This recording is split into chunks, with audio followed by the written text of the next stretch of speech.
Bismillahirrahmanirrahim. Assalamualaikum warahmatullahi wabarakatuh. Anak-anakku sekalian, sebelum kita mulai pelajaran bahasa Indonesia hari ini, mari kita sama-sama membaca doa belajar. Bismillahirrahmanirrahim. Rabbi zidni ilman warzuqni fahman. Amin. Pada kesempatan kali ini, Muazzizah akan menjelaskan tentang materi pertama dalam bahasa Indonesia kelas 7, yaitu bab 1 tentang teks deskripsi. Tujuan penulisan teks deskripsi adalah menggambarkan objek dengan cara memerinci objek secara subjektif atau melukiskan kondisi objek dari sudut pandang penulis. Jadi ketika penulis melihat sesuatu atau melihat tentang apa yang ia lihat, ia menulisnya dengan cara yang terperinci. Misal dia melihat sebuah gelas, dia akan menjelaskan tentang gelas ini bentuknya seperti apa, warnanya apa, isinya apa. Kemudian, objek yang dibicarakan pada tes deskripsi bersifat khusus. Pendeskripsian suatu objek tertentu berbeda dengan objek lainnya. Jadi, objek dideskripsikan berdasarkan pendapat pribadi dari penulisnya. Misal, penulis A melihat sebuah gelas dan penulis B melihat sebuah gelas. Penulis A melihat gelas itu dari bagian depan, sedangkan penulis B melihat dari bagian belakang. Otomatis, cara pandang mereka berdua akan berbeda. Jadi masing-masing penulis memiliki pendapat sendiri.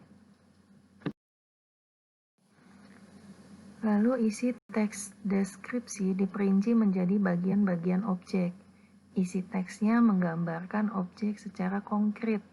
Oleh karena itu, teks deskripsi banyak menggunakan kata khusus seperti warna dikhususkan pada kata merah, biru, atau kuning. Pada pembahasan pertama ini, kita akan melihat ciri teks deskripsi berdasarkan penggunaan bahasanya. Yang pertama yaitu menggunakan kata bersinonim dengan emosi yang kuat. Kemudian yang kedua menggunakan majas. Majas itu adalah gaya bahasa untuk melukiskan objek secara konkret. Yang ketiga, menggunakan bahasa yang menggambarkan objek dengan rinci, sehingga pembaca mendapat serapan panca indera. Jadi ketika penulis menggunakan sebuah kata menjadi sebuah kalimat, apa yang dia tuliskan itu dapat kita bayangkan sebagai pembaca. Yang keempat, memunculkan kata ganti orang. Kemudian yang kelima, menggunakan kalimat rincian. Contoh kalimat pada teks deskripsi adalah seperti berikut contohnya ya. Angin pantai dengan lembut mengelus wajahku.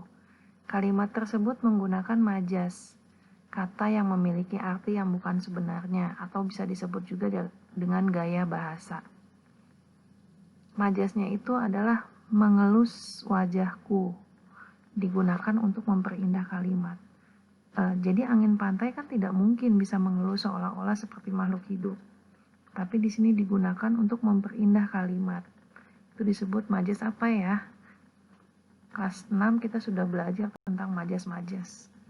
Kalau di sini angin pantai dengan lembut mengelus wajahku.